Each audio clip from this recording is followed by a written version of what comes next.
Alright guys, so today we're going to get started on the 335D build. If you guys are wondering what the plan is with this, check out our first video where we go over a complete overview of what this car is and what we're going to do with it, turning it into a full drift build and the parts that we have coming for that. Before we even get started tearing into this car and getting the manual swap done and everything, we need some parts from our donor car. So today we're going to be taking out the black interior pieces to finish the black interior swap on this car, as well as the 6-speed manual parts that we need, like the pedal box, the shifter, some wiring harnesses, and we're going to be taking that out of the donor car today so that we can have that all ready when we start tearing into the diesel. So stay tuned for that as we get into it. So this is our donor car that we have nicknamed the Hoopty. This is a early E90 2006. It's a 6-speed. It is an all-wheel drive version, but that shouldn't matter for what we need. But we need the shifter. We're going to take out the stock stuff in case I use that. We might be going to like a short throw or something along those lines, but we'll cross that bridge. We already have black seats in the other car. We need the black carpet, all the black lower B pillar trim and the A pillar trim, and all the little black pieces. We're going to keep our tan headliner, and we're going to reupholster that to be black from our car, so we're not going to be taking the headliner out of this car.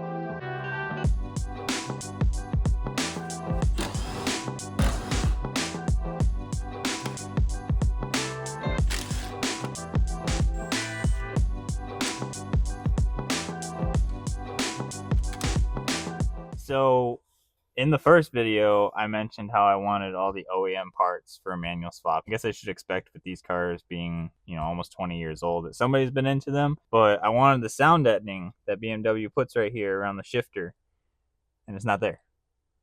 But, I mean, all the other parts that I want are still here, so we'll keep going. But thankfully, I can still get that brand new from BMW, so we'll have to order a new one of those.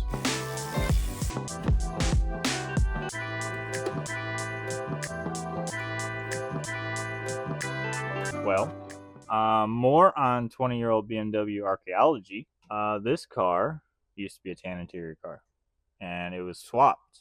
And whoever swapped it didn't want to take this module and the e-brake and this bracket off of the floor, so they just cut the tan carpet around it and then cut the black carpet to fit around that. So that's great, grand, fabulous. I'm going to keep on going, but I have to decide if I want to put this cut carpet in my car or if I want to find another car, maybe at the junkyard, so I don't have to buy another car, that I can just get the black rear section of this carpet, because looks like they only cut the rear section. This front section's fine. So we'll see what we do with that. But for now, we're going to keep on going and see what else we find in this 20-year-old BMW.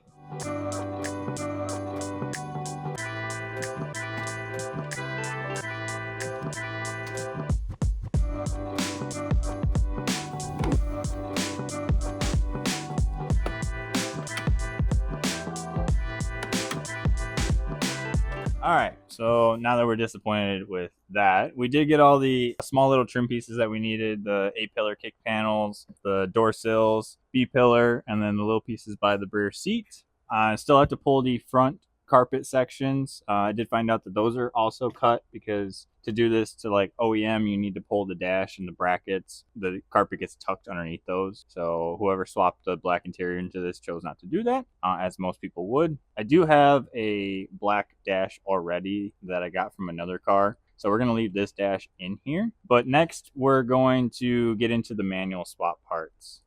We need the shifter, and most of it is done from underneath. We need the pedal box, which you kind of got to get underneath the dash here, and very hard to video, but pulling the pedal box out of here to convert my car to a 3-pedal setup. And then after that, we'll go put the car up on the lift and be able to get the shifter parts. We'll drop the transmission just a little bit and be able to steal all the linkage and the shifter assembly itself. And if you wanted to black interior swap or tan interior swap your car, most BMWs, unless you were M Sport, came with this gray headliner, A-pillars.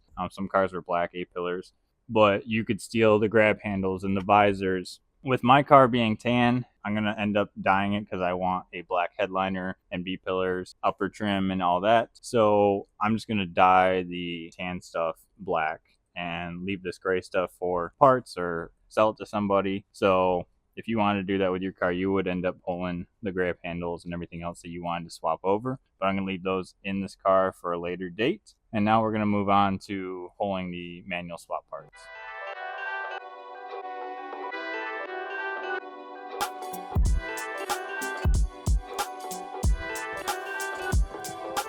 So this is not a necessarily fun job to pull this guy out, but I wanted to show you guys how to get this out, where the bolts are real quick. So this is essentially how it's sitting on the firewall. There's a 10 millimeter nut that holds it up. There are two 13 millimeter nuts that hold it to the brake booster on the firewall. And then you got to disconnect your brake sensor here, just a little clip that comes out of there. And then on the clutch side of things, when you're converting from auto to manual, you need this pigtail, at least if you want your car to start based on the clutch. You can also just keep the coding with the automatic settings, and the car will start with a brake pedal sensor if you don't want to hook this up, but I wanted to start with the clutch. So I've cut this pigtail, and then you have your main feed line. This goes through the firewall up into the brake fluid reservoir.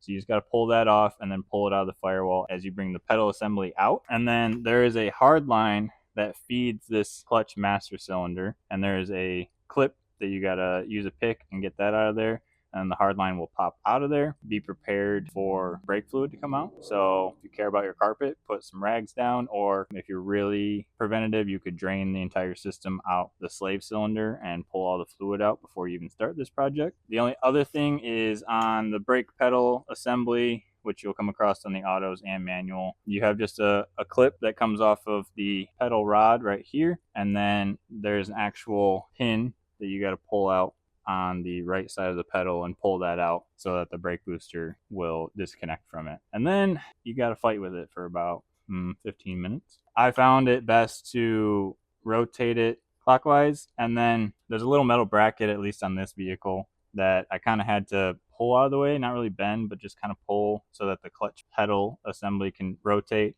and then you can get the brake booster rod out the back of the pedal assembly, so then you can rotate it and pull it out. It may sound simple, but it took me a minute to figure that out. So just wanted to help out somebody if they were doing that. It is possible to get it out that way. And then now that we have this, we can replace our automatic brake pedal assembly. And to my understanding, actually, the bracket here is the same on the automatics to the manuals. The only difference is this has a clutch master cylinder bolted to it, and then the clutch pedal. But if you had this rod that the clutch pedal attaches to, this clutch master, you could technically bolt it right up to your automatic brake pedal assembly if you wanted to go that route. But I just chose to pull this whole thing out, and I'll just replace it as an assembly. Now all we need is some shifter parts, but we got to go underneath for that, and we'll be able to pull those out of this car. All right, so now we're underneath the BMW, and we are going to get some shifter parts. So I'm not going to remove the whole transmission. I'm just going to lean it down and take the trans mount out and pull it down so that I can get all the shifter linkage out from above it. First off, we have to get rid of this fine piece of exhaust work out of here, get the heat shields out and all the plastic trays so that we can drop the transmission down, and I'll grab those shifter parts out of there and show you guys those. And then from there, we just need a couple more wiring harnesses, and then we pretty much have everything we need from this BMW.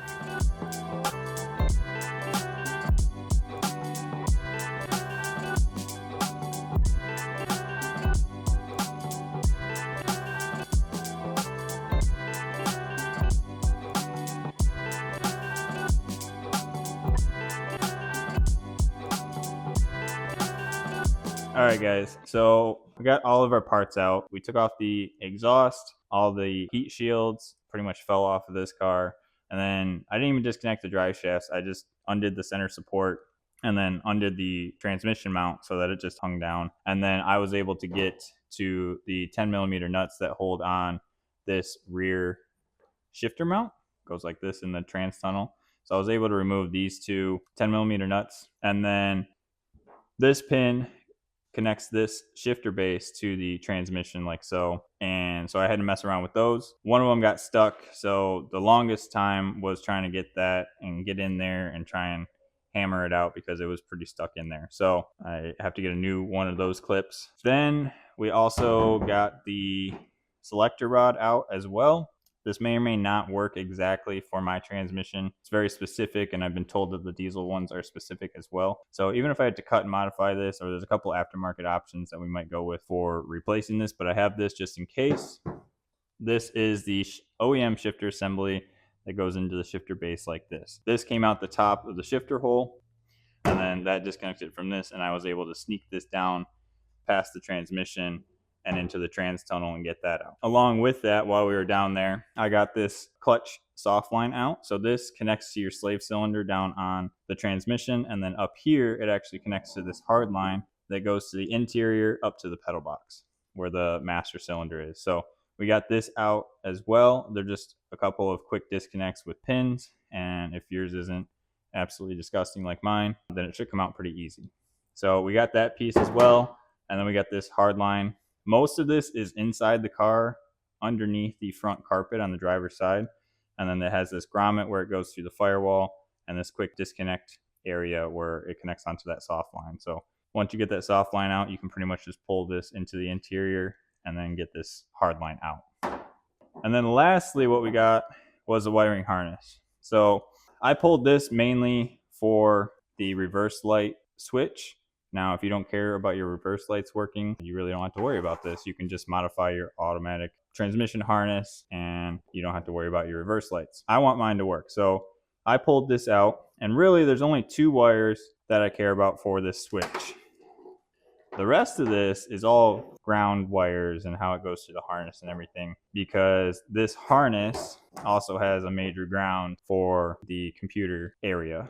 So that's where these brown wires go into here and pretty much disperse through all of this. So I haven't decided yet if I'm going to replace, clip this into mine, or if I'm just going to remove these 2 wires from this harness and splice those into my automatic or my loom that goes into the diesel. So haven't decided which one is less work or more work, or which one looks better, but we'll cross that bridge when we get there. So this is pretty much all we need from this donor vehicle as far as I know.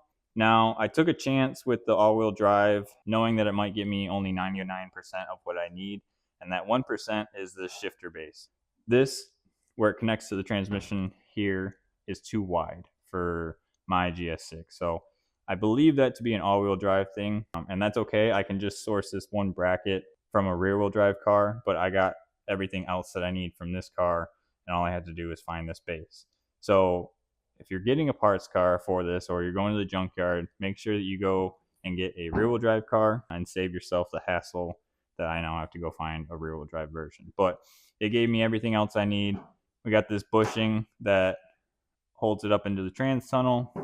So we're going to keep this car around just in case I need another little wiring thing or anything like that. But that's pretty much all that we need from the parts car to finally start the manual swap on the diesel. We're waiting on the clutch and a couple other parts, but once those come in, then we can remove the automatic and get the diesel going. And I'm super excited to get the 6-speed manual installed in there, maybe an aftermarket short throw shifter on there, and just tighten things up so that it's a really nice experience to drive that car. So we're waiting on a couple of parts. We need a custom made flywheel, single mass flywheel for the setup, and then we have a twin disc clutch that's being shipped over from Australia. Took advantage of some deals that were going on. So we're waiting on those, and those are the main pieces that we need for the manual swap.